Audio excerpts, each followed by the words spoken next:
Very good morning to all of you. Today we are going to discuss John Keats's poem Ode to Autumn.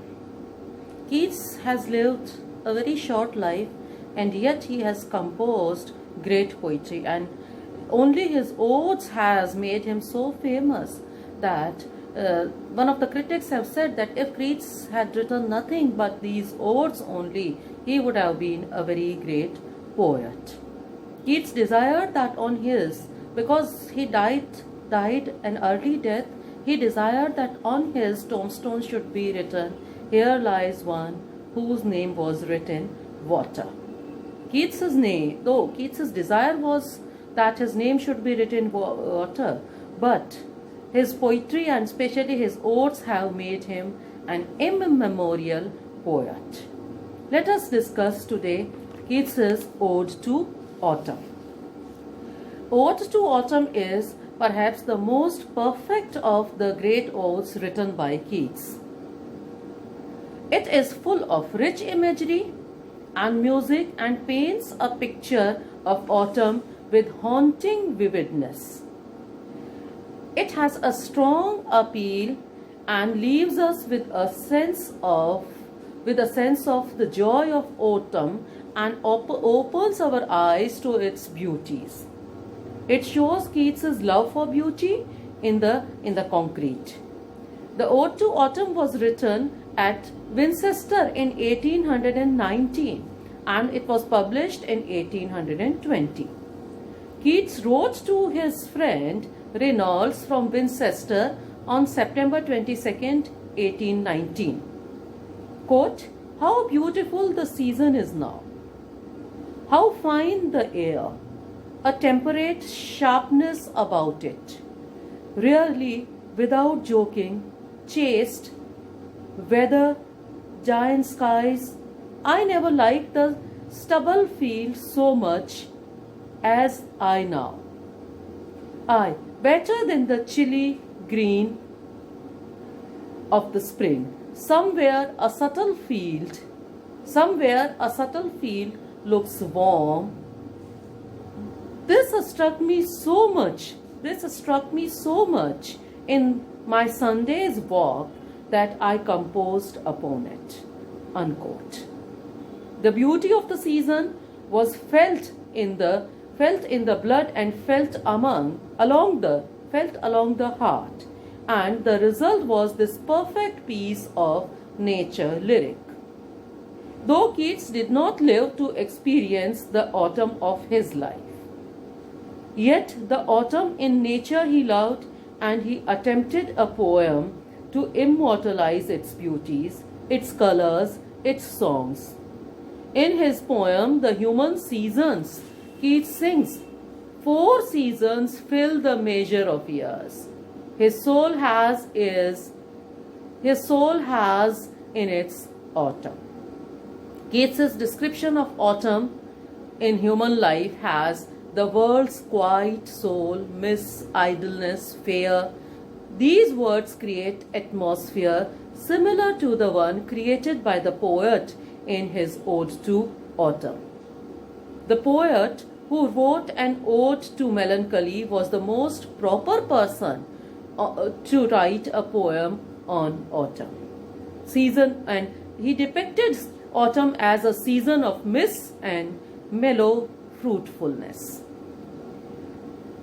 The 3 stanzas of the Ode to Autumn show a gradual rise of thought. In the first, autumn is viewed as a season itself, doing the season's work, bringing all the fruits of the earth to maturity in readiness for harvesting. In the second, autumn personified in woman's shape is present at the various operations of the harvest and the vintage. In the last stanza, that is the third stanza or the last stanza, which is the close of the year, is associated with sunset. The songs of spring are over and might be failing, but the sense of sadness is merged in the feeling of the continuity of life in nature or continuous life in nature, which eternally renews itself. Life eternally renews itself in insect and animals and bird. And the close of the ode, though solemn, creates the spirit of hope. The poet presents the sights and scenes of autumn season in 3 stanzas of exquisite beauty and charm. The entire autumn season comes before our eyes as we go through the poem. Nature in autumn is given a special representation throughout the poem. The poet begins by describing the mellow fruitfulness of autumn, and then gives some of the familiar sights of the season: the granary floor, half-reaped furrow, and the cider press. He closes by recalling the music of autumn, the wailful mourning of gnats, the bleating of lambs, and the whistling of the redbreast. The sight of the setting sun and the lovely vision of fields bedecked by the soothing rays of the setting sun is presented in all its glory in the poem. In the opinion of Hudson, Keats's simple and direct love of nature is in no other poem more fully expressed as in this piece, as in this poem. The same critic says, quote, "For Keats indeed it was true that the poetry of earth is never dead," unquote. And in Ode to Autumn, we feel all the warmth and richness of the autumn season without, and this is a point of particular importance, and I give emphasis here, having our enjoyment of any of these or any of those melancholic reflections upon the dying year, which are among the commonest notes of our modern poetry of autumn taken as a whole. There is no trace of pessimism in this poem. There is no trace of pessimism. There is no looking before and after in this poem. Keats absolutely, totally surrenders himself to the rich beauty of the season, and is not troubled by the thought of approaching winter, nor by that of the vanishing spring. His enjoyment of autumn is tinged or touched by no regret for the spring that is gone, and it is touched by no prophetic thoughts of other springs to come. So there is no prophecy, as we have seen the prophetic spirit in Ode to the West Wind by Shelley here. It is simply a description of the season. Beautiful description. In this he remains the greatest artist that he was. No philosophy taints his thoughts, no sorrow clouds his vision. Other poets have thought of autumn as the season of decay. Others have seen in its stormy hours the prophecy of a far-off golden future. But to Keats, autumn was the season of mellow fruitfulness and happy content, satisfaction. There is a pictorial quality in this ode.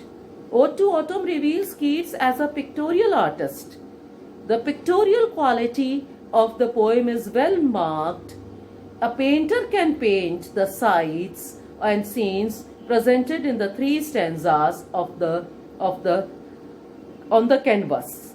3 stanzas of the poem on the canvas. Keats is able to think only in a series of images. Abstractions never interested him.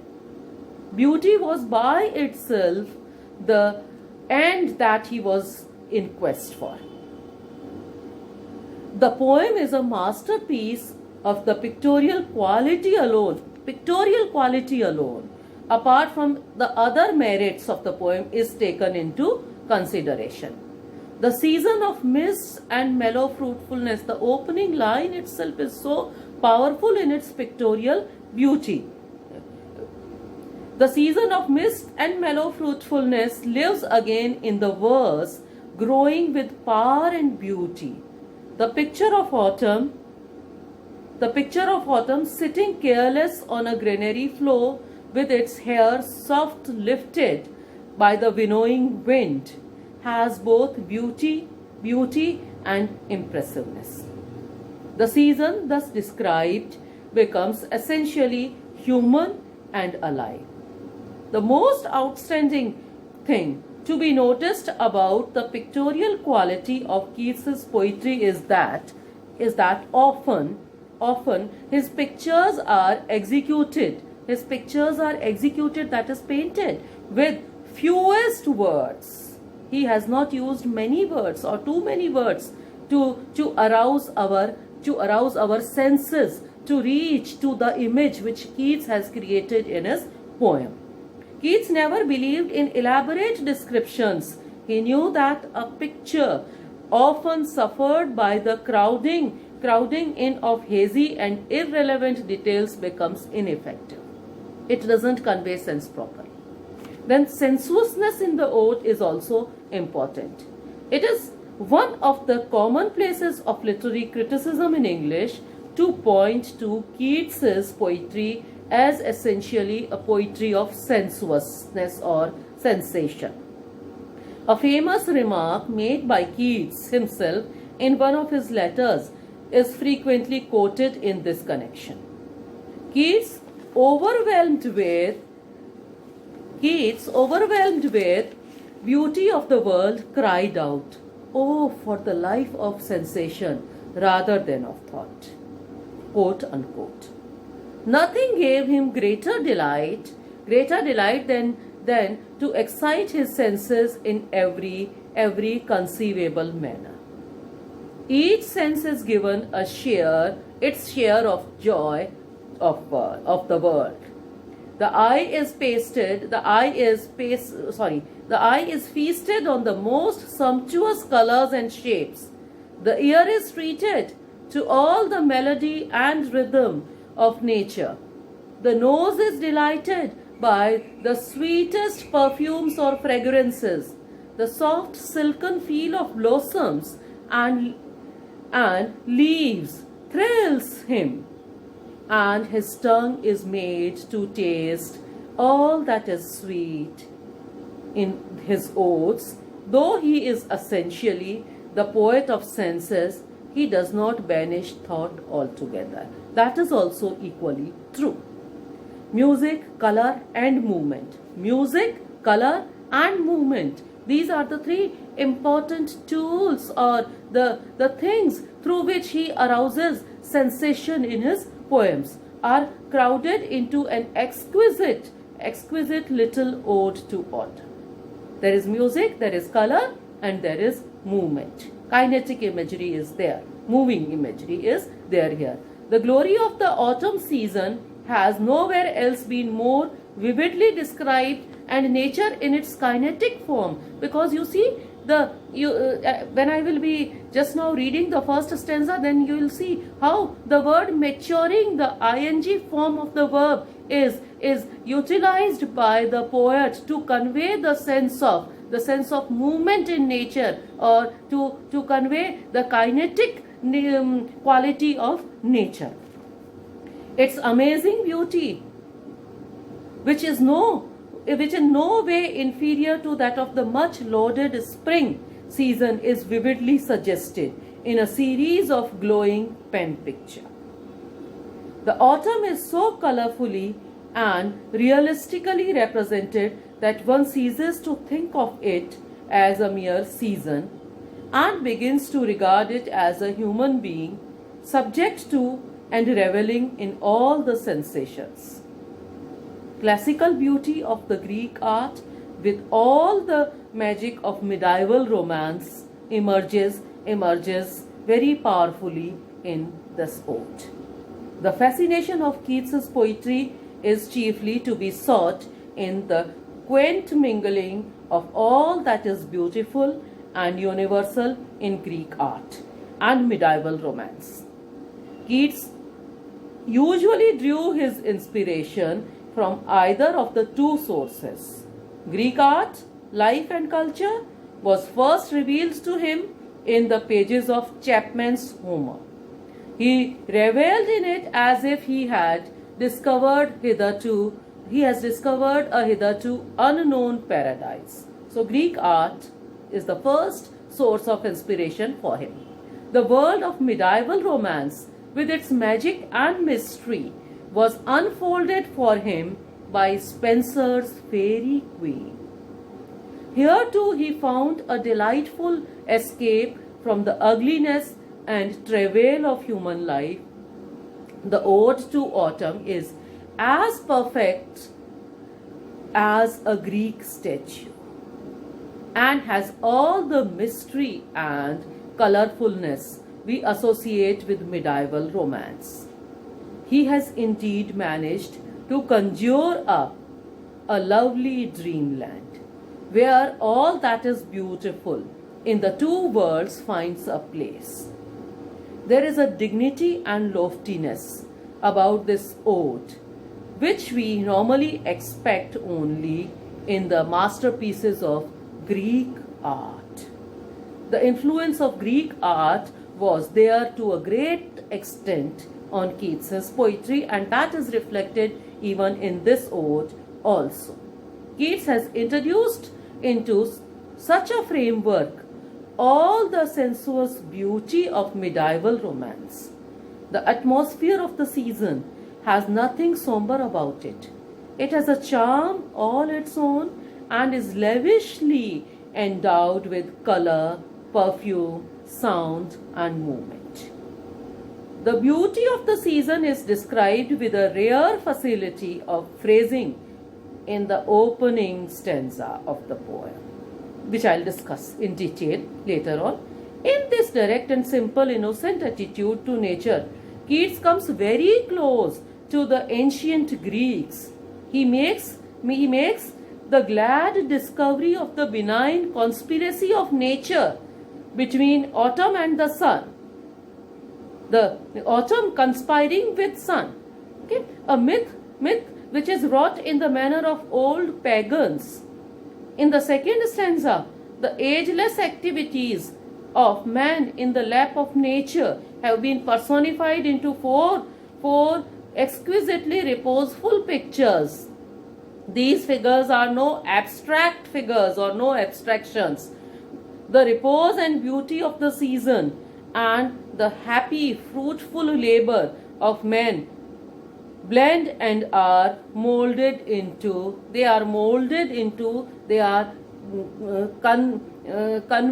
into a statuesque form, statue-like, as I pointed out, because this poem appears to be an equivalent to a Greek statue. The beauty of the poem is compared to the beauty of a Greek statue. Each gesture is expressive of patience, each pose of content and ease. Keats has thus blended poetry with sculpture and saw the spirit of autumn.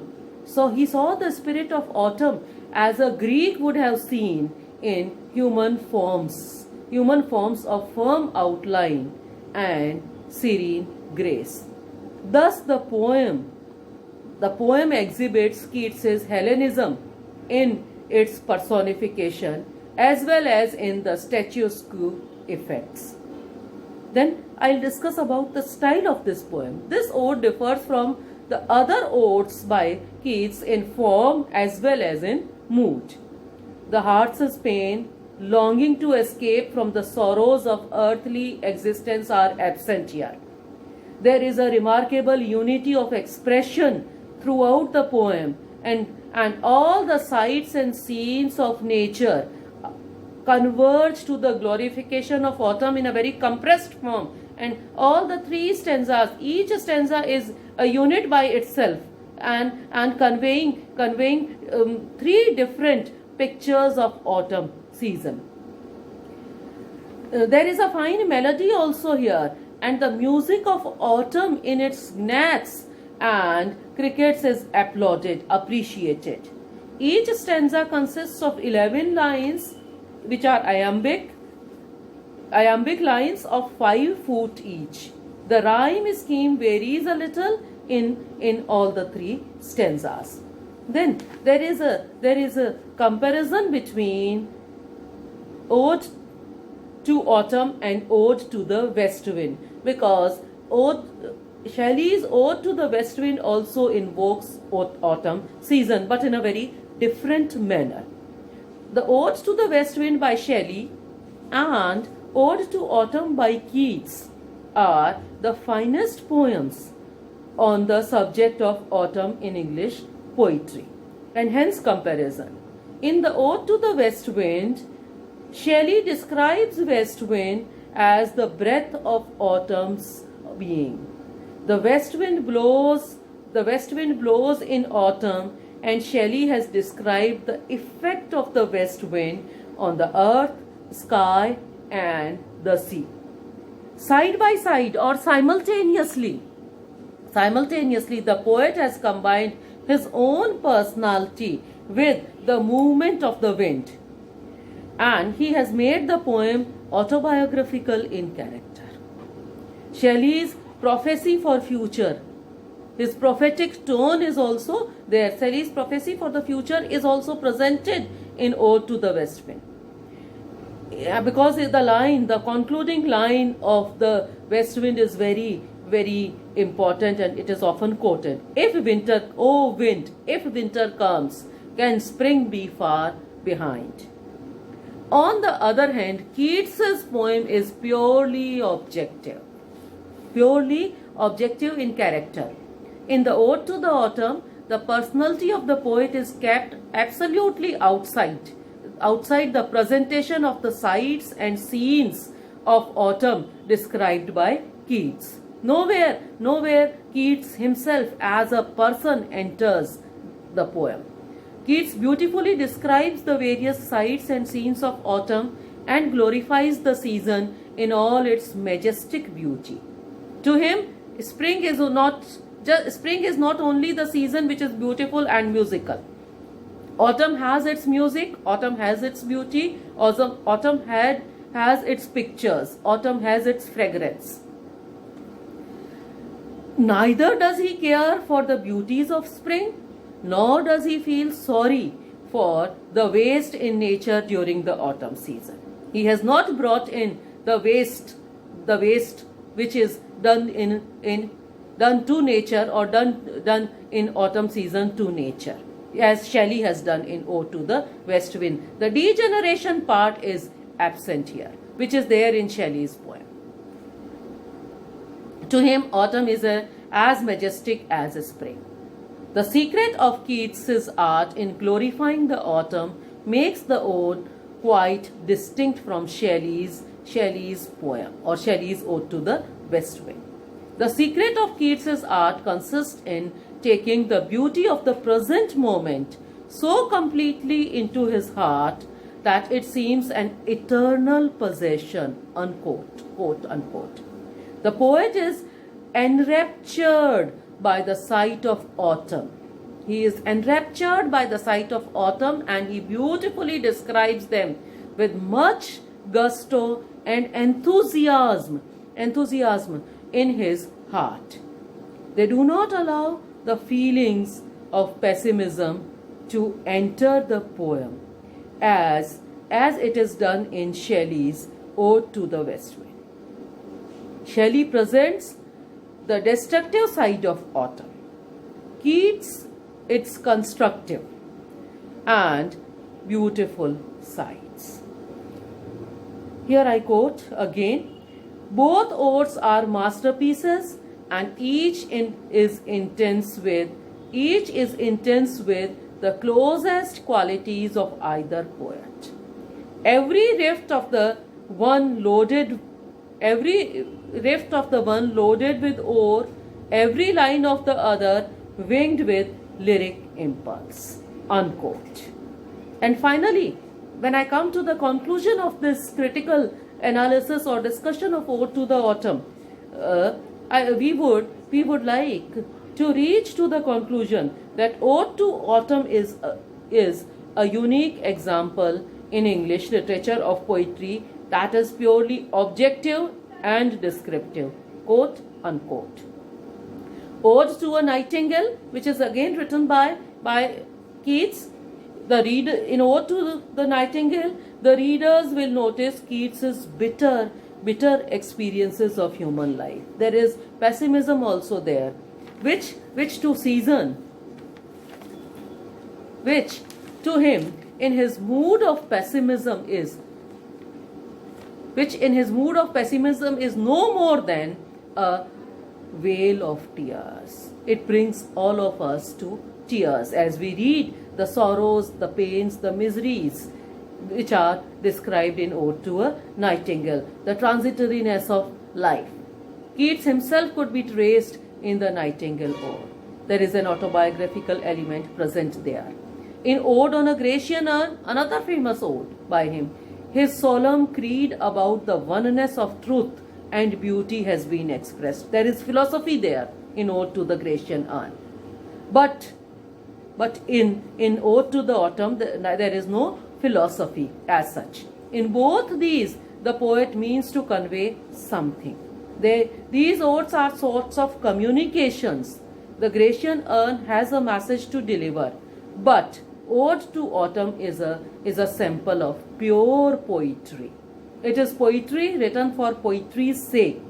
Keats herein has no purpose to fulfill, no aim to realize except that of an artist.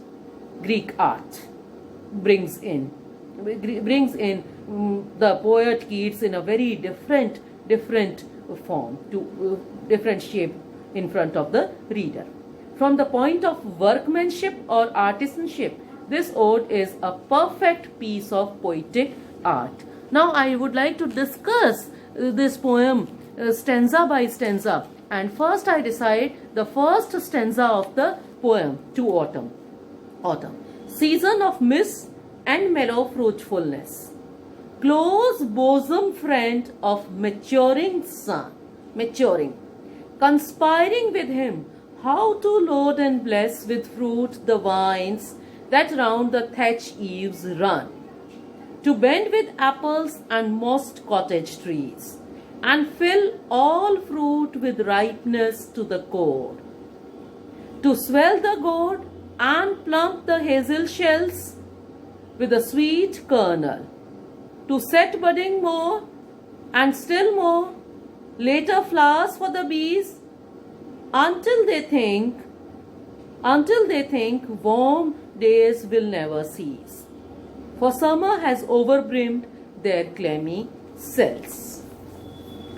Here in this first stanza, the poet is picturing the sight of ripening of fruits during the autumn season. As I had earlier pointed out, there is a kinetic imagery here expressed through the words such as maturing, conspiring, then thatch eaves run, okay, fill the fruit with ripeness. All these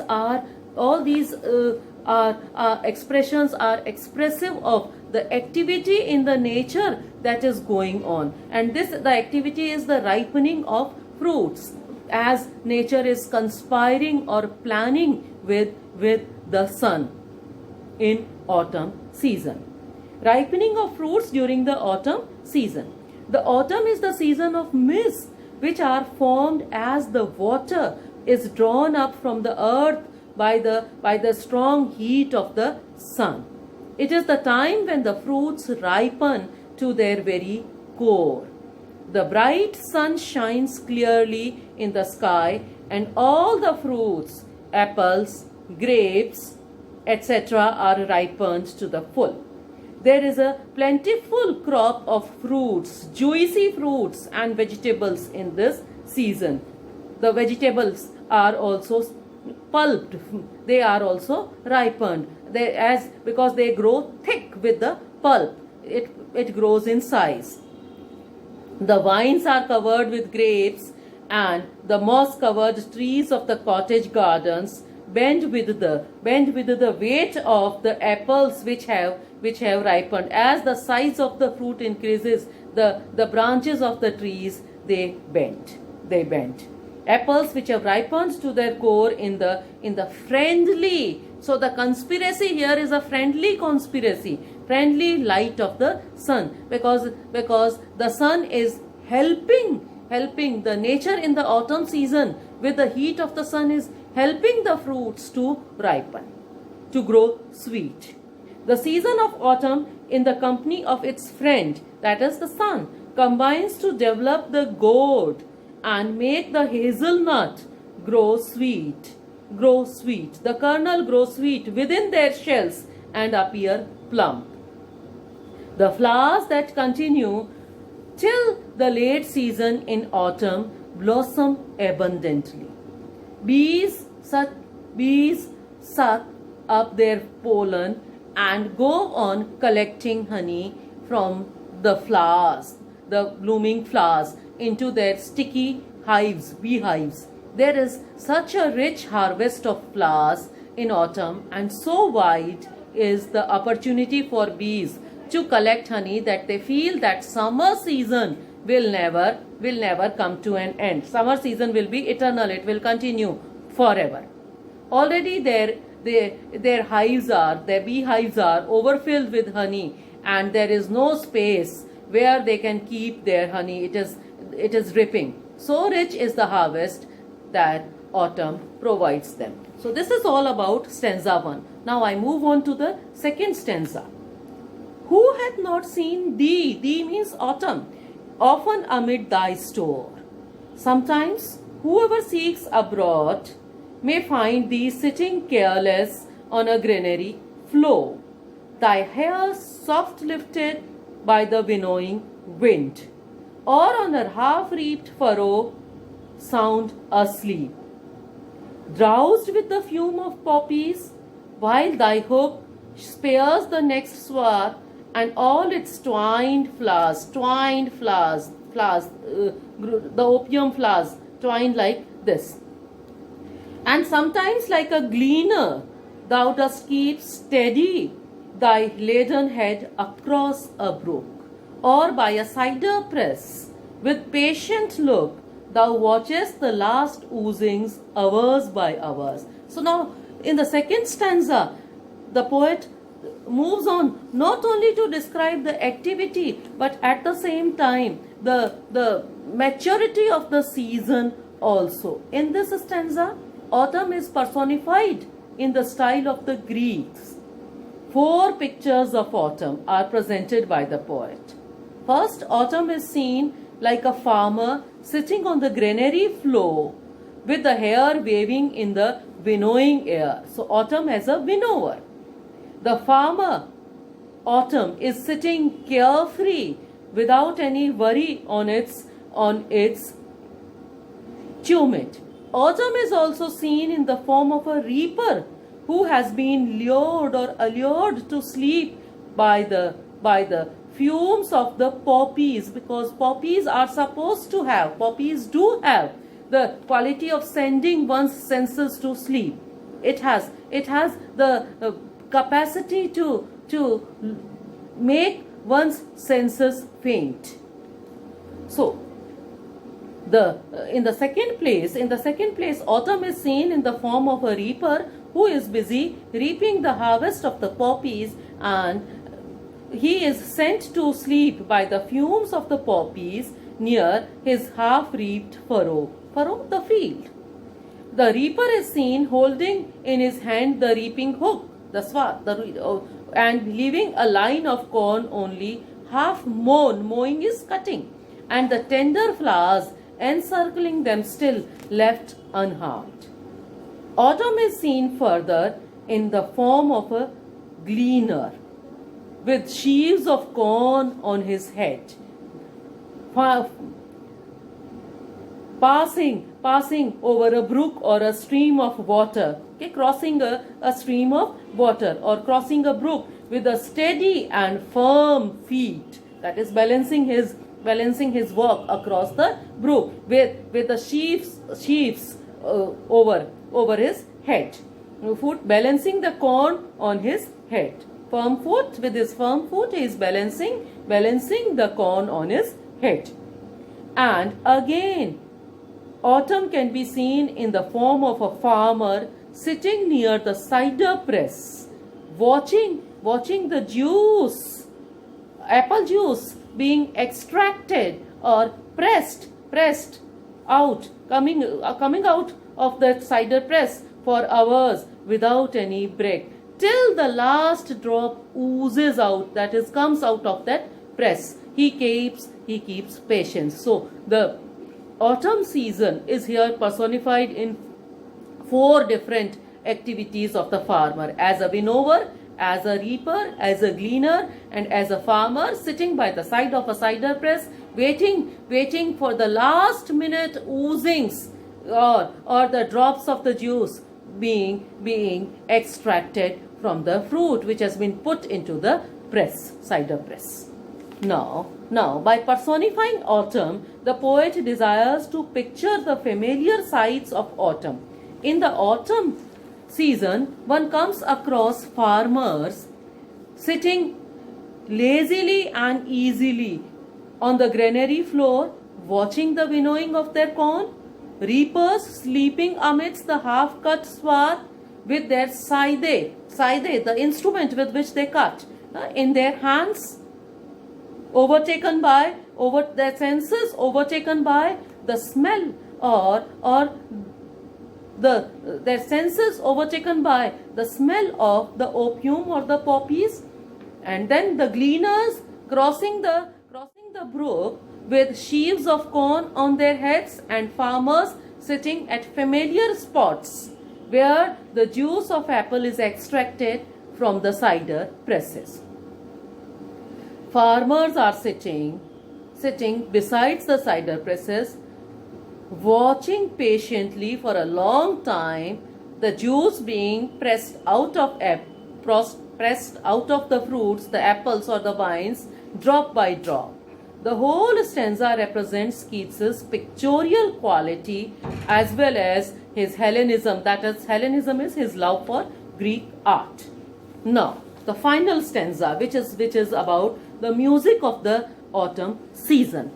Where are the songs of spring? Hey, where are they? Think not of them. Thou hast thy music too. You, autumn. Because the poem is in the form of an address. He is addressing. Ode is an address. In one of my earlier lectures, I have discussed what is an ode, and there I have pointed out that ode is in the form of an address. So the poet is here addressing autumn, and so he asks questions. Where are the songs of spring? Aye, where are they? Think not of them. Thou hast thy music too. While barred clouds bloom the soft dying day, and touch the stubble plains with rosy hue, and in a wailful choir the small gnats mourn among the river shallows, borne aloft or sinking as the light wind lives or dies, and full-grown lambs loud bleat from the hilly bourne. Hedge crickets sing, and now with the treble soft, the red-breast whistles from a garden corner, croft is corner, and gathering swallows twitter in the skies. There is a lot of onomatopoeic effect also in this poem. Onomatopoeia I have discussed while discussing with you the distinctive features of language of literature. Onomatopoeia is a device where the poet has used the words which convey the very sense which is produced by the pronunciation of the words. For example, twitter. As I pronounce the word twitter, the sound which is produced, the terse sound, is giving us the effect of the twittering of the birds. So that effect comes in the poem itself. Now let us critically discuss the stanza. There are many people who are enamored or enraptured by the sweet and charming songs of spring season. To such people, autumn has no charm. But the poet says, no, autumn has also its songs and its music. And these songs of autumn are no less lovely and charming and fascinating than the songs of spring. Because the autumn has its own music, its own charm. Autumn presents mainly lovely and beautiful sights of nature, the barred clouds in the sky, nature, besides the chirping sound of the crickets and the morning sound of the small gnats, small insects, the murmuring sound, which is produced by the movement of the insects. One can see in nature in the autumn the sight of beautiful clouds, as I said, touched by the light of the setting sun. These barred clouds tinge or touch the plains from which corn has been reaped, and only the stubble remains, the husk remains. The pleasant color of the clouds seems to prolong the day after the sun has set, and lends a rosy reddish hue or color to the fields. And after sunset, one can hear the gnats chirping, murmuring, and making a doleful sound among the willows growing in the beds of the rivers. That is, they collect themselves, and then collectively they make that murmuring sound. It seems that the gnats are mourning the death of the departing day, the sunset. The day has come to an end, and their sound is heard at a distance because it is a collective sound. When the wind blows or near the willows when there is no wind. Again, one can hear the lambs bleating loudly from the hillsides as they return home after the day-long outing, and enjoy the whistling sound. We can also enjoy the whistling sound of the robin redbreast, which is singing from the garden enclosures, garden corners. The twitter of the birds or the swallows migrating to warmer countries can also be heard at the concluding part of the autumn season, when winter is close on its heels. So this is all about the three stanzas. Now you can after listening to this critical analysis of the three stanzas and the introductory critical note on this ode, you can write down the relevant notes, and at the same time attempt a critical analysis of Keats as a poet of nature, and how nature occurs in Keats's ode in an unusual way, in the sense that this poem is without getting serious or thoughtful, has picturized nature in its pristine form. Thank you very much.